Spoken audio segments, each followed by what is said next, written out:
اور میں نہ تم سے یہ کہتا ہوں کہ میرے پاس اللہ کے خزانے ہیں، اور نہ یہ کہ میں غیب جانتا ہوں، اور نہ یہ کہتا ہوں کہ میں فرشتہ ہوں، اور نہ ان لوگوں کی نسبت جن کو تم حقارت کی نظر سے دیکھتے ہو یہ کہتا ہوں کہ اللہ ان کو بھلائی یعنی اعمال کی جزا نہیں دے گا۔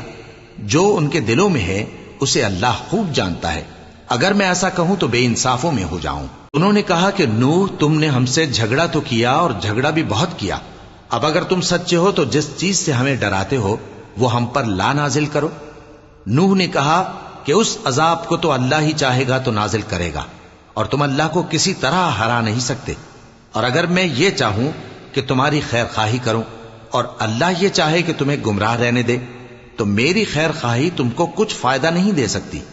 وہی تمہارا پروردگار ہے اور تمہیں اسی کی طرف لوٹ کر جانا ہے۔ کیا یہ لوگ کہتے ہیں کہ اس پیغمبر نے قرآن اپنے دل سے بنا لیا ہے؟ کہہ دو کہ اگر میں نے دل سے بنا لیا ہے تو میرے گناہ کا وبال مجھ پر، اور جو گناہ تم کرتے ہو اس سے میں بری الذمہ ہوں۔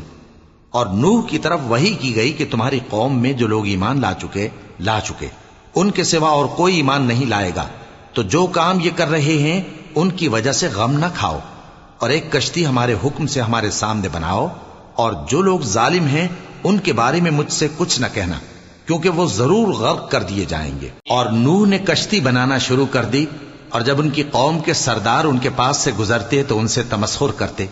وہ کہتے کہ اگر تم ہم سے تمسخر کرتے ہو تو جس طرح تم ہم سے تمسخر کرتے ہو اسی طرح ایک وقت ہم بھی تم سے تمسخر کریں گے، اور تم کو جلد معلوم ہو جائے گا کہ کس پر عذاب آتا ہے جو اسے رسوا کرے گا، اور کس پر ہمیشہ کا عذاب نازل ہوتا ہے۔ یہاں تک کہ جب ہمارا حکم آ پہنچا اور تنور جوش مارنے لگا تو ہم نے نوح کو حکم دیا کہ ہر قسم کے پالتو جانوروں میں سے جوڑا جوڑا یعنی ایک ایک نر اور ایک ایک مادہ لے لو، اور جس شخص کی نسبت حکم ہو چکا ہے کہ ہلاک ہو جائے گا اس کو چھوڑ کر اپنے گھر والوں کو اور جو ایمان لایا ہو اس کو کشتی میں سوار کر لو۔ اور ان کے ساتھ ایمان بہت ہی کم لوگ لائے تھے۔ نوح نے کہا کہ اللہ کا نام لے کر کہ اسی کے کرم سے اس کا چلنا اور ٹھہرنا ہے، اس میں سوار ہو جاؤ، بے شک میرا پروردگار بخشنے والا ہے، مہربان ہے۔ اور وہ ان کو لے کر طوفان کی لہروں میں چلنے لگی۔ لہریں کیا تھیں؟ گویا پہاڑ تھے۔ اس وقت نوح نے اپنے بیٹے کو جو کشتی سے الگ تھا پکارا کہ بیٹا ہمارے ساتھ سوار ہو جا اور کافروں میں شامل نہ ہو۔ اس نے کہا کہ میں ابھی پہاڑ سے جا لگوں گا، وہ مجھے پانی سے بچا لے گا۔ فرمایا کہ آج اللہ کے عذاب سے کوئی بچانے والا نہیں اور نہ کوئی بچ سکتا ہے مگر وہی جس پر اللہ رحم کرے۔